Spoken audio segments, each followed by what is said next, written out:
But the cost kept accumulating. Maya received a formal notice that Senator Hayes was filing a defamation lawsuit against her personally. The district's insurance would cover legal fees, but the stress of being sued was crushing. She had to hire her own lawyer to review everything, had to give depositions, had to live with the knowledge that one misstep could destroy her financially. Patricia assured her the case would likely be dismissed, but the process itself was the punishment. Local media picked up the story, framing it as a David versus Goliath battle between a young teacher and a powerful senator. Some coverage was sympathetic to Maya, praising her courage. Other outlets, particularly those with ties to Senator Hayes' political network, painted her as a troublemaker with a vendetta. She learned to avoid reading comments online, where anonymous people said cruel things about her age, her race, her qualifications. The scrutiny was relentless and exhausting. Through it all, Marcus Webb remained a steady presence. He'd bring her coffee during planning periods, share teaching resources, offer perspective when she felt overwhelmed. "You're doing important work," he told her one December afternoon when she was particularly low. "These kids are watching you model integrity. That matters more than you know." Maya wanted to believe him, but some days it was hard to see past the immediate misery. The lawsuit dragged on through winter. Depositions, document requests, legal maneuvering. Senator Hayes' lawyers tried every tactic to intimidate Maya into settling or dropping her complaint against Brandon. They dug into her social media, her college transcripts, her personal relationships, looking for anything that could be used against her. They found nothing, because there was nothing to find. But the invasion of privacy was violating nonetheless. Then, in early March, something unexpected happened. A former student of Brandon's from middle school came forward with her own story of harassment and intimidation. Melissa Warren was now a sophomore at a different high school, but she'd heard about Maya's case and decided to speak up. Her account detailed a pattern of behavior remarkably similar to what Maya had documented, including threats about Senator Hayes' influence and psychological bullying that had driven Melissa to switch schools. Patricia contacted Melissa's family and, with their permission, incorporated her testimony into their defense. 2 other families came forward as well. Parents who'd pulled their children from Riverside specifically to get away from Brandon. Hayes but had been too afraid to make formal complaints. The pattern was undeniable. This wasn't an isolated incident or a personality clash between Maya and one student. This was a years-long history of abuse, enabled by power and money. The tide turned definitively in April. Senator Hayes' legal team, faced with mounting evidence of Brandon's behavioral problems and the complete absence of credible evidence against Maya, quietly approached the district with a settlement offer. They dropped the defamation suit of Maya, agreed not to pursue criminal charges for the threatening text message, and if all parties signed non-disclosure agreements. It was essentially an admission that they'd lost, wrapped in legal language designed to save face. Maya's lawyer recommended accepting. "You've won," he explained. "The lawsuit goes away.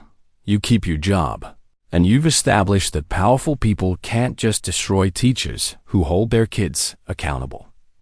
Taking it further risks dragging this out for years." Patricia agreed. Miss Chun left the decision entirely to Maya. "It's your life, your career. You need to do what's right for you." Maya thought about it for 3 days. Part of her wanted to reject the settlement, to push for full public vindication, to make Senator Hayes formally apologize. But she was exhausted, emotionally and financially drained. And the non-disclosure agreement would only cover the lawsuit itself, not the behavioral issues. The documentation she'd created would remain part of Brandon's school record, accessible to future educators. She could live with that. She accepted the settlement. The day the paperwork was finalized, Maya felt lighter than she had in months. The weight of pending litigation lifted, leaving space for her to remember why she'd become a teacher in the first place. She could focus on her students again, on creating engaging lessons and building relationships. The experience had changed her, made her more cautious, but also more resilient. She'd learned she was capable of fighting battles she'd once thought impossible. Spring semester ended on a hopeful note. Maya's evaluations from students and administrators were excellent, acknowledging both her teaching skills and her integrity. The school board formally commended her for her professionalism during a difficult situation, though they couldn't say much publicly because of the NDA. But the message was clear. She'd done the right thing, and she'd survived the consequences. On the last day of school, Daniel Fisher stopped by Maya's classroom as she was packing up. He'd grown several inches over the year, filled out, carried himself with quiet confidence. "I just wanted to say thank you again, Miss Sterling. You probably don't know this, but you saved my life. I was thinking about transferring, maybe even dropping out. But you showed me that sometimes adults do care enough to fight back against bullies. That changed everything for me." Maya felt tears prick her eyes. "You're going to do great things, Daniel. Don't let anyone make you feel small. Don't let anyone make you feel small." He nodded, shook her hand with surprising formality, and left. Maya finished packing her classroom supplies, taking down posters and organizing materials for next year. She'd be back in the fall, she'd decided. Riverside needed teachers who wouldn't cave to pressure, and she'd proven she was one of them. The following school year began with a shift in atmosphere. Word had spread among students about what had happened with Brandon Hayes. Maya noticed that certain kids, the ones who'd previously been quiet and invisible, now looked at her differently. They'd participated more in class, asked questions, took up space in ways they hadn't before. And the privileged kids, the ones accustomed to getting away with anything, were more careful, more mindful of boundaries. Brandon Hayes didn't return to Riverside. Rumors said he'd transferred to a private school in another state, one with less academic rigor and more tolerance for wealthy problem children. Maya didn't ask for details and didn't particularly care. What mattered was that students like Daniel Fisher now had space to learn without fear. And teachers like her had proof that standing up to abuse was possible, even if difficult. Marcus Webb retired at the end of that year, but before he left, he pulled Maya aside.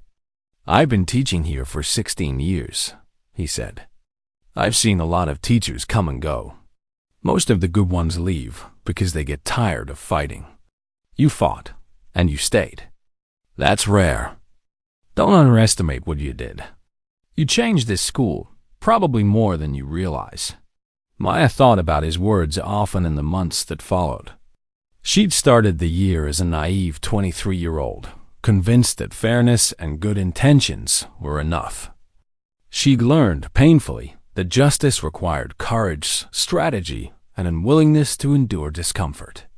She'd learned that institutional change was slow, that power protected itself, and that doing the right thing often came with significant personal cost. But she'd also learned that she was stronger than she'd known. That documentation and preparation could overcome intimidation. That always existed even in seemingly corrupt systems, waiting for someone brave enough to stand up first. That students were watching, learning not just from the content she taught, but from how she conducted herself in crisis. Those lessons, hard-won and sometimes bitter, had made her a better teacher and a better person. Years later, when Maya had her own classroom of student teachers, she'd tell them the story. Not to scare them, but to prepare them. "You will encounter students who test you," she'd say. "Some will just be kids figuring out boundaries. Others will be wielding real power, protected by family money or influence. Your job is to be fair, to document everything, and to remember that your most important audience is the kids who need to see adults acting with integrity." Some student teachers would nod eagerly, thinking they understood. Others would look worried, suddenly aware of the complexity they were entering. Maya would always end these talks with the same message. It's not easy. It's often not fair. But it matters. Every time you stand up for a student who's being bullied, every time you refuse to let privilege override justice, you're teaching a lesson more important than anything in your curriculum. You're teaching that courage exists, that integrity matters, and that one person can make a difference. When iron butterflies roar, the fluorescent lights of Lincoln High's parking lot buzzed like angry wasps as Maya Chun locked her helmet to her vintage Honda Shadow. She'd saved for 3 years, working double shifts at the diner to buy that bike, and every scratch on its faded black paint told a story of independence hard-won. The leather jacket draped over her shoulders was too big. It had belonged to her older brother before the accident, but she wore it like armor against the world that seemed determined to remind her she didn't belong. Look at Little Miss Motorcycle trying to be tough. Brittany Walsh's voice cut through the evening air, sharp and practiced. She leaned against her boyfriend's truck, perfectly manicured nails tapping against her phone screen. That thing even run, or do you just push it here every morning for attention? Maya didn't respond. She'd learned months ago that silence was safer than engagement. Brittany thrived on reactions, fed on the discomfort of others like a parasite drawing blood. Beside Brittany stood her constant shadow, Derek Chun, no relation to Maya, though he seemed to take personal offense at sharing a last name with someone he considered beneath him. I asked you a question, Brittany continued, pushing off from the truck and walking closer. Her designer boots clicked against the asphalt with the confidence of someone who'd never faced real consequences. Or are you too good to talk to us now? Think that jacket makes you special? Maya shouldered her backpack, keys gripped tight in her palm. I just want to go home, Brittany. That's all. That's all. Derek mimicked in a high-pitched voice, and Brittany laughed like it was the funniest thing she'd ever heard. You hear that? She just wants to go home. To what? Your little apartment above the laundromat. Must be nice living in luxury. The words landed like physical blows, each one carefully chosen to hit where Maya was most vulnerable. Her mother worked 3 jobs to keep them in that apartment. The laundromat downstairs smelled like industrial detergent and broken dreams, but it was theirs. And her mother had fought like hell to keep it after the divorce. Leave her alone. The voice came from behind them, unexpected and unwelcome in equal measure. Jason Miller stood at the edge of the parking lot, his football jersey still damp from practice. He wasn't friends with Maya. They'd barely spoken beyond group projects in English class, but something in his expression suggested he'd seen enough. Brittany's eyes narrowed. This doesn't concern you, Miller. Go back to your jock friends. It concerns me when you're blocking someone from leaving, Jason said evenly. He didn't move closer, but his presence shifted something in the dynamic. Derek straightened, suddenly aware that this could escalate beyond verbal sparring. Whatever, Brittany muttered, but her retreat felt temporary, strategic. Come on, Derek. We have better things to do than waste time on charity cases. They walked away, but Maya could feel Brittany's eyes on her back, calculating, planning. This wasn't over. It never was. Confrontations with Brittany were like storms. They passed, but they always came back. And each time they hit harder. Jason approached slowly, hands in his pockets. You okay? I'm fine, Maya said automatically, because that's what you said when people asked. You didn't tell them about the messages that appeared on your locker every morning, or the way your stomach twisted every time you walked into the cafeteria, or how you'd started taking longer routes to class just to avoid certain hallways. Right, Jason said, and there was something in his tone that suggested he didn't believe her but wasn't going to push. Well, if you need anything, I don't, Maya interrupted, more sharply than she intended. She didn't need rescuing. She didn't need pity. What she needed was for people to leave her alone and let her survive. High school one day at a time until she could escape to somewhere bigger. Somewhere she could disappear into crowds instead of standing out like a target. That night, Maya sat at the small kitchen table in their apartment, trying to focus on calculus homework while her mother sorted bills in the living room. The numbers on the page blurred together, meaningless symbols that couldn't hold her attention. Her mind kept replaying the parking lot encounter, analyzing every word, every expression, searching for clues about what would come next. "You're quiet tonight," her mother said, appearing in the doorway with 2 mugs of tea. She set one in front of Maya and settled into the chair across from her. "Something happened at school?" "Just the usual," Maya said, which was true enough. Brittany's harassment had become so routine it felt like part of the curriculum. First period, English. Second period, history. Third period, endure whatever humiliation Brittany had planned. Her mother reached across the table and squeezed her hand. "Your brother used to say that when he was struggling too. Just the usual. He'd tell me, like I couldn't see the bruises or hear the kids laughing at him in the hallways." Her voice cracked slightly, the way it always did when she talked about Marcus. "I failed him by not pushing harder." "I won't fail you." "Mom, I mean it, Maya. If someone's hurting you, we report it. We fight back. We don't just accept it as usual." But Maya had tried reporting it. She'd gone to Principal Anderson after Brittany had spray-painted "charity case" across her locker in permanent marker.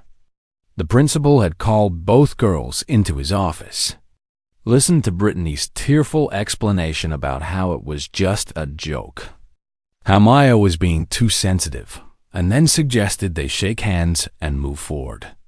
No punishment, no consequence, just a firm reminder that Lincoln High valued unity and forgiveness. Maya had learned then that the system wasn't designed to protect people like her. It was designed to maintain peace, to avoid conflict, to preserve the status quo that kept people like Brittany comfortable and people like Maya grateful for whatever scraps of dignity they could salvage. The next morning started like any other. Maya arrived early, parked her bike in the far corner of the lot where fewer people congregated, and made her way to her locker. She was turning the combination lock when she noticed the crowd gathering nearby, phones out. That particular energy that meant something entertaining was happening. Her locker door swung open and photographs spilled out like autumn leaves. Dozens of them, printed on glossy paper, each one showing Maya in various moments around school, eating lunch alone, walking to class, sitting on her bike. Someone had drawn crude captions on them. "Lonely loser. Nobody wants her. Pathetic." The crowd laughed. Some took videos. Maya's hand shook as she tried to gather the photos, tried to shove them back into her locker before more people saw, but they kept coming. An avalanche of humiliation carefully orchestrated to cause maximum damage. "Oh my God, did you see this?" Brittany's voice carried across the hallway, loud enough for everyone to hear. Someone must have spent hours putting this together. "That's so mean." Her tone dripped with fake sympathy, but her eyes gleamed with satisfaction. Maya managed to stuff the last of the photos into her backpack and slammed the locker shut. Her face burned. Her chest felt tight. She wanted to scream, to cry, to do something other than stand there absorbing the laughter like punishment she deserved. "Hey!" A hand on her shoulder made her jump. It was Rachel Brooks, a quiet girl from her chemistry class who mostly kept to herself. "Come on. Let's get out of here."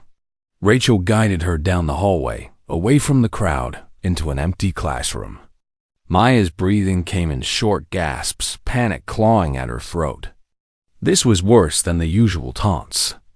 This was calculated, cruel, designed to strip away every shred of privacy and dignity. "Breathe," Rachel said firmly. "In through your nose, out through your mouth. You're okay. You're safe right now." "I'm not," Maya gasped. "I'm never safe here." They won't stop. They'll never stop. Rachel pulled out her phone. Then we make them stop. My aunt is a lawyer who specializes in harassment cases. This, she gestured toward Maya's backpack where the photos were stuffed. This is evidence. This crosses the line from bullying into something that could have legal consequences. Maya wanted to believe her. She wanted to believe that someone could help, that there was a way out of this nightmare that didn't involve just enduring it until graduation. But she'd tried trusting the system before, and it had failed her. Why would this time be different? Think about it, Rachel said gently. I know it's scary. I know you probably just want it to go away. But people like Brittany, they don't stop on their own. They escalate. They keep pushing until someone pushes back. The bell rang, signaling first period. Maya wiped her eyes and straightened her shoulders. She couldn't fall apart. Not here. Not where people could see and add it to their collection of reasons why she was weak. Why she deserved everything that happened to her. I'll think about it, she told Rachel, though she wasn't sure if she meant it. That afternoon, Maya skipped lunch and hid in the library, pretending to study while actually watching the minutes crawl by until she could leave. Ms. Thompson, the librarian, didn't ask questions, just brought her a granola bar and a knowing look that said she understood more than Maya gave her credit for.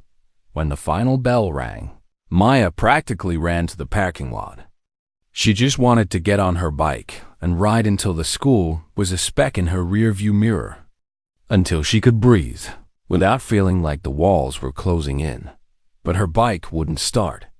She tried the ignition once, twice, 3 times. Nothing. Not even the attempt of an engine trying to turn over. Just dead silence and the sinking feeling that this day was about to get worse. Having trouble? Derek appeared beside her, hands in his pockets, expression mock innocent. That's too bad. Old bikes can be so unreliable. Maya's blood ran cold. What did you do? Me? Nothing. He held up his hands in exaggerated innocence. I'm just an observer. But if I were you, I'd check the spark plugs. Sometimes they mysteriously go missing. He walked away whistling, and Maya wanted to scream. She wanted to chase him down and make him admit what he'd done. Make him fix it. Make him feel even a fraction of the helplessness she felt in that moment. But she didn't, because that's what they wanted, a reaction.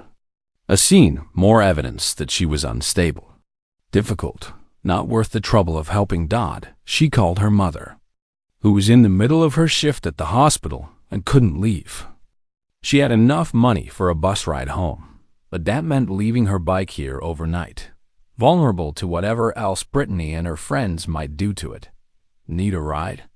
Jason appeared again, this time with his keys in hand and concern written across his face. I saw Derek messing with your bike earlier. Figured he was up to something. Why do you keep helping me? Maya asked, genuine confusion mixing with suspicion. You barely know me. I'm not your responsibility. Jason shrugged. My sister went through something similar at her old school. By the time anyone noticed how bad it was, she tried to. He stopped, swallowed hard. She's okay now. But I swore I'd never stand by and watch it happen to someone else if I could do something about it. Maya felt something crack in her chest. A wall she built to protect herself from caring what anyone thought. I can't keep accepting help from people. I need to handle this myself. Why? Jason asked simply. Why does asking for help make you weak? Brittany has Derek, her whole popular crowd backing her up. You think she fights alone? She just makes it look that way to make you think you have to. The words hit harder than anything Brittany had said all year. Because he was right. The entire system was designed to isolate her, to make her believe that she was alone in this struggle while her tormentors operated as a coordinated unit. Okay, Maya said quietly. A ride would be good. Thank you. They drove in comfortable silence, Maya's bike secured in the bed of Jason's truck, along with the missing spark plugs he'd retrieved from a trash can near where Derek had been standing. Sometimes help came from unexpected places, and maybe, just maybe, accepting it wasn't the same as admitting defeat. That weekend, Maya met with Rachel's aunt in a small law office downtown. Attorney Sarah Chen Another Chan, though Maya was starting to realize the name meant different things to different people, listened intently as Maya recounted months of harassment, presenting the photographs showing saved text messages, describing the vandalism and the sabotage. "This is more than enough for a harassment case," Sarah said, her expression grave. "The question is, what do you want to happen? Legal action takes time and energy. It's public. It's difficult.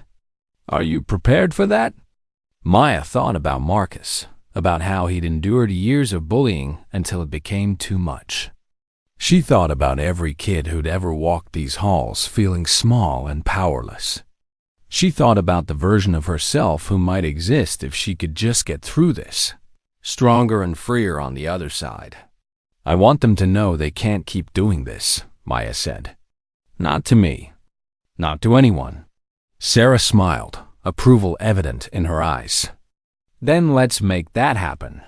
The following Monday, Maya walked into school with her head high and an attorney-drafted cease and desist letter in her backpack. She delivered copies to Brittany, Derek, and Principal Anderson before first period, each envelope containing detailed documentation of every incident and a clear message. "This ends now, or we proceed with legal action." Brittany's face went pale as she read the letter. Derek looked like he might be sick.